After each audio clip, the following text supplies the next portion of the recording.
Sebagai penuntunmu, dan tetaplah engkau selalu teguh.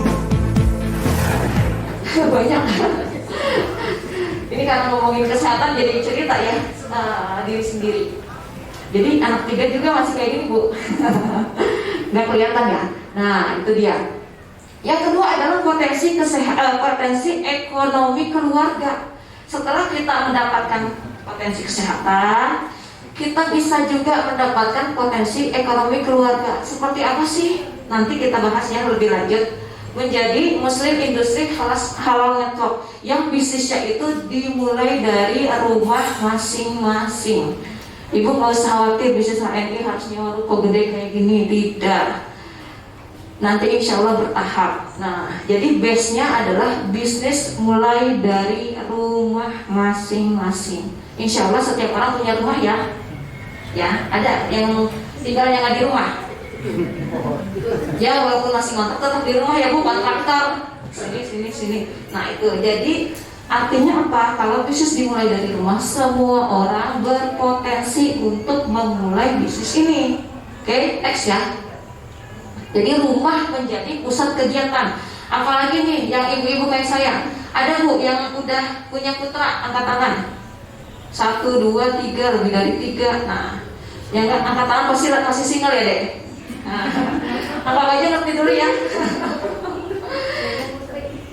Nah, ibu kan kalau udah punya anak ribet ya mau kamu kemana-mana. Nah ini Bun, rumah jadi pusat kegiatan. Apalagi sekarang, bener gak Bu? Pandemi gak selesai-selesai, udah setahun. Setahun ya Bu ya? Saya ingat banget 13 Maret 2020 saya ngadain acara di sini. Foto-fotonya masih ada. Tepat 1 tahun yang lalu sebelum 15 Maret PSBB. 15 Maret udah tuh nggak boleh ada pembatasan sosial berskala besar, nggak boleh melakukan kegiatan aktivitas kerumunan di luar. Persis 2 hari sebelum kita selesai acara di sini. Nah makanya hari ini peserta yang datang ke sini terbatas dalam memakai atau menggunakan produk-produk harian yang biasa kita pakai sebagai umat muslim, kita pindahkan ke produk-produk yang halal berkualitas yang punya orang muslim Indonesia. Nah, jadi yang namanya hijrah itu pindah ya Bu. Mungkin yang dulu kalau ada ibu-ibu yang kayak saya, bangun tidur, kita mandi, ketemu odol, merek Denden. Kemudian pakai sampo yang buat kecantikan tuh, sampo silk. Nah, itu sabun biar lembut. Sabunnya apa? Itu yang buat anak biasanya disebutin merek lagi ya. Nah, sabunnya itu buat kecantikan. Nah, selesai mandi, kemudian sebelum pakai pakaian kita pakai apa? Deodoran, itu mereknya. Kemudian lapar kayaknya ya, lihat di dapur ada mentega, mereknya itu. Nah semua sampai dari bangun tidur sampai mau tidur kita tidak sadar ya, sadar tidak sadar ternyata lifestyle kita itu hampir semuanya sama. Dan nanti saya jelaskan setelah ini ya. Kita sadar tidak sadar seringnya mengambil produk dari produsen yang non muslim. Nah, mereka itu unggul di mana Bu? Di dana besar, pemodal yang besar. Jelas mereka aja ada iklannya di TV. Ibu udah tahu belum Pak, tayang di TV berapa sekali tayang? Sekian puluh. Jadi Bu, bukan sekian puluh ribu ya. Apalagi kalau ibu-ibu sering nonton sinetron nih, malam-malam tuh habis isya, itu Bu sinetron 1 jam, iklannya berapa lama? Tahu ya. Iklannya biasanya mendominasi Bu, bisa setengah-setengah. Iklannya setengah jam, ya sinetronnya setengah jam. Sampai bikin gergetan, besok harus nonton lagi tuh. Padahal kebanyakan iklannya, akhirnya tuh iklan masuk terus sehingga jadi relate di kita nih, jadi mindset kita di kita. Oh itu bagus, padahal belum tentu nyoba. Saya pernah lihat iklan deterjen Bu, sampai saya yakin itu deterjen bagus, saking saya sering lihat iklannya di TV, padahal belum pernah pakai sebenarnya.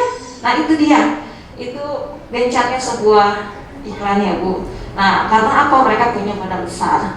Nah kemudian produk-produknya, mereka banyak sekali produk-produk baru, yang beli siapa? Ini dia Bu, kita konsumennya sebagai orang muslim. Apalagi insya Allah ya, jika Allah panjangkan usia kita kurang dari 30 harian ya Bu, kita 1 bulan dari sekarang, tepat 1 bulan dari sekarang kita akan memasuki bulan suci Ramadan. Ingat Bu, Ramadan kemudian hari raya itu consumable-nya paling tinggi. Itu berdasarkan penelitian ya Bu, paling tinggi. Kenapa? Ibu bisa buat perbandingan begini. Biasanya mama Pak perhitungannya rada-rada tinggi nih. Nih, kita kan puasa, sahur.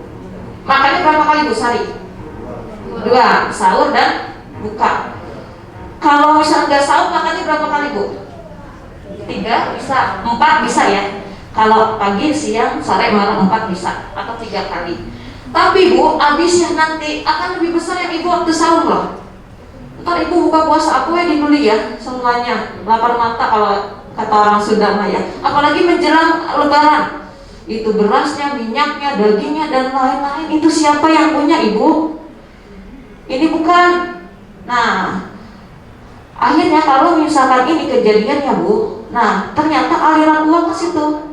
Atau yang bekerja nih, bapak-bapak yang kerja, sebulan gaji bapak berapa? Sekian lah ya, nggak usah disebutin UMR lah ya.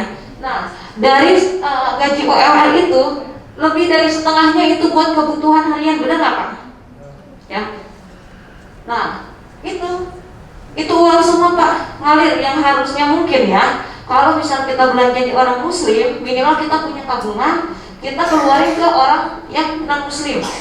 Nah, sehingga perputarannya begini-begini aja.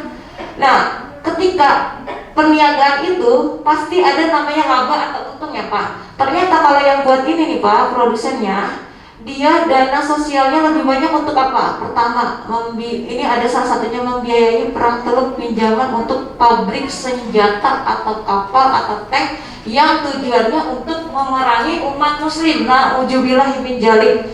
Kita yang ngasih duit, kita yang diperangi. Ini benar Pak, fakta. Dan kalau ada yang belum sadar, yuk sadar sekarang yuk. Jadi kita jangan sampai uang-uang kita yang kita hasilkan dari kerja-kerja kita di luar sana habis kita kasih ke orang-orang non Muslim. Nah, kadang-kadang kita mah gini sih, beda 1000-2000 perhitungannya emang itu banget ya. Nah, ada si Engko dan si Pak Haji, lebih mahal yang Pak Haji. Kita milih siapa? Ya begitu. Nah, sekarang kita nggak kayak gitu ya. Kita yuk dahulukan yang punya Muslim, yang punya tetangga kita, yang mereka mencari keberkahan, nggak sekedar mencari untung doang. Nah, seperti itu. Kalau kita belum mampu jadi produsen, ya udah minimal kita jadi konsumen aja, konsumen Muslim yang ketika kita berbelanja itu duitnya bisa balik lagi ke kita, atau yang kita sebut dengan saving, tabungan. Kalau kita belum bisa menjual, belum bisa memasarkan, minimal kita pakai itu uangnya ada yang balik lagi ke kantong kita. Apa itu namanya? Cashback. Adanya di mana? Di AVO. Di bisnis apa? HNI. Tepuk tangan dong buat HNI. Nah, saya belum tahu ada di luar sana saya beli produk-produk harian, duitnya balik lagi ke kantong saya belum tahu. Kalau misalkan ibu-ibu yang suka berbelanja di emak-emak, ada tuh Bu, promo cuma 1 minggu. Ada, dulu saya pernah kerja di retail 2 tahun, promo cuma 1 minggu, namanya promo Kompas. Itu diskon sekian. Kita kan senang banget ya, minyak promo, beras promo. Tapi di situ doang Bu, kita nggak dapat cashbacknya.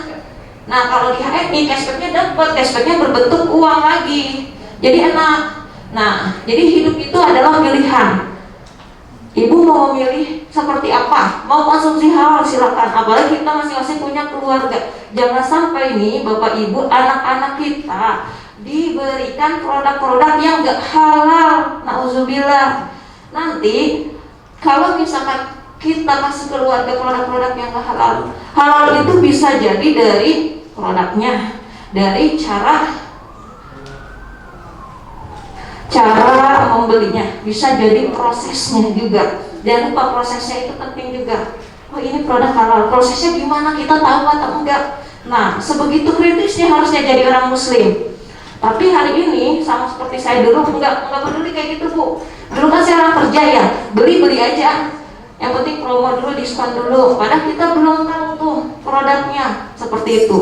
Jika yang mengkonsumsi hak yang halal adalah kewajiban, maka produksinya menjadi fardu kifayah. Alhamdulillah sudah ada di Indonesia memproduksi produk-produk yang halal dan baik. Nah, jika memproduksinya produk halal fardu kifayah, maka mendistribusikannya fardu kifayah. Seperti itu. Jadi pilihannya ada di tangan Bapak Ibu semua. Mau ikut tidak pasar muslimnya? Kalau saya, alhamdulillah saya sudah ambil keputusan dari 2017 saya ambil pasar muslim. Saya ikutan, selain saya pakai, saya juga ikut sebagai pengedar. Gak cuma pakai, mengedarkan seperti itu. Nah, jadi semangat kita adalah berawal dari segala sesuatu yang halal yang masuk ke dalam tubuh kita, sehingga kita tuh senang gitu menceritakan ke orang, siar ke orang produk-produk halal. Bukan berarti kita pengen mencari keuntungan, itu kan nanti, Bu. Ya, berawal dari semangat kita sebagai seorang muslim, pengen semua umat muslim yang kita kenal itu mereka pakai produk yang halal dan tauhid. Nah, kalau misalnya menyinggung ayat Al-Qur'an, di sini ada Ustadz juga, ya. Ini ada Al-Baqarah. Jadi hai sekalian manusia. Jadi bukan hai umat muslim, bukan. Sekalian manusia. Namanya sekalian manusia itu bisa beragam ya. Kan umat beragama beragam ya. Jadi kesemuanya. Makanlah yang halal lagi baik dari apa yang terdapat di bumi. Jadi Allah itu nyuruh kita makan makanan yang halal dan baik. Allah nggak nyuruh umat muslim doang, Bu, semuanya seharusnya. Nah, dan jangan kamu ngikuti langkah-langkah syaitan. Sesungguhnya syaitan itu adalah musuh yang nyata bagimu. Nah, di ayat lain juga Allah menjelaskan tentang Allah mengharamkan bangkai, darah, daging babi dan binatang yang ketika disembelih tidak disebut nama selain Allah. Mohon maaf, Bu, Ibu kalau tahu ya sama keluarga ya, kalau kondisi normal kita sering kan makan di restoran, tuh restoran ayam. Nah, itu Ibu pernah nggak mikirin ini ayam segini banyaknya ya, orang makan di sini segitu banyaknya ayam yang diproduksi, itu gimana ya cara nyembelihnya? Pernah nggak mikirin? Saya pernah loh. Nggak cuma ayam ya, misalkan sapi atau apa, itu gimana ya cara prosesnya? Makanya, Bu, kalau misalkan yang punya bukan orang muslim, kita khawatir juga itu prosesnya seperti apa gitu. Nah, mulai sekarang yuk kita lebih aware terhadap diri kita sendiri, terhadap keluarga kita, dan terhadap orang-orang di sekitar kita. Nah, ada yang belum tahu, yuk kita cerita tentang produk-produk halal. Nah, itu ya.